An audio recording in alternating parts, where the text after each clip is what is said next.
In our heads, we know what to do in the event of a car accident, but if it happens, you might be overwhelmed and really not thinking clearly. Our next guest has written a book and created an app called Crash Assist that will walk you through the steps that you need to know if you're in a car crash. And we welcome Dr. Chris Quigley to the Virginia This Morning show. It's wonderful to see you, Doc. It's a pleasure. Thank you for having me. Doc, first of all, what was the impetus of writing this book? You know, I dealt with a lot of people in car accidents, and I found that, you know, especially from the legal side, but also the health side, they screwed up their own cases. They would do things like miss their doctor's appointments. They would do things like, you know, not follow through the way they're supposed to with their documentation, getting the police reports. All these basic things you need to have to get your ducks in a row to A, get better, and B, you know, handle the legal side. Doctor, we always know you put your seatbelt on to protect yourself in the event of an accident. Correct. How can you protect yourself when you have a car crash? Number one thing you've got to think of is safety. You get in a car accident, the first thing you want to do is make sure everybody's okay.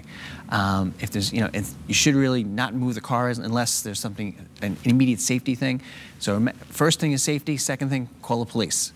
And then get the experts there to help you out. Because let's face it, it is a traumatic experience. I have been in a couple of car crashes, and as we said at the top, you're not really thinking clearly. A lot of cobwebs, and your mind is racing.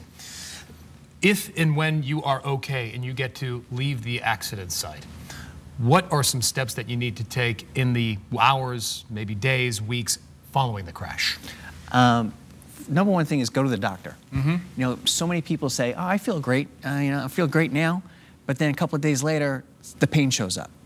So the research says about 20% of people who get in car accidents, the pain shows up days, weeks, or even months later. So months later. So these are some hidden dangers that you might not even know that are there. Correct. What about on the insurance side? I know you touch upon that in the book. What kind of insurance are we talking about for a car crash? Are there just basic low level of insurance that are probably not a good thing? Yeah, low-level insurance is not a good thing, for sure. I come from Massachusetts. We have the most expensive hospitals in the world. So even a minor car accident can cause, you know, big expensive bills. So we always say, you know, get more coverage. Most of the coverage is actually quite inexpensive. So for example, you've shared with me you're from Massachusetts. For a coverage called MedPay, which everyone should have if you don't have it already, it's like $50 a year for $5,000 worth of coverage. And we're talking, that's really nothing. It's pennies on the dollar. Tell us, when you see some of the people that have been in car crashes, what are they talking about? What are they most afraid about? You know, I don't think many of them know enough information to actually be afraid of what's going on here, because the research says 50% of people who get in car accidents end up with chronic pain. With chronic pain? Chronic pain. So this is where your opioid story comes in, because these people, they don't get better. And unfortunately, many of the injuries are missed. So there are doctors who are experts in this field, and then there are doctors who are not. You need to see someone who's an expert in this field. There is specialized testing that needs to be done to really find the injuries. A recent research study that I reviewed, they did a study with people who were killed in car accidents. And what they did is they did x-rays, MRIs, and CAT scans of their spine, and they found they missed over 200 injuries when they did the autopsy. 200 injuries? 200 were missed.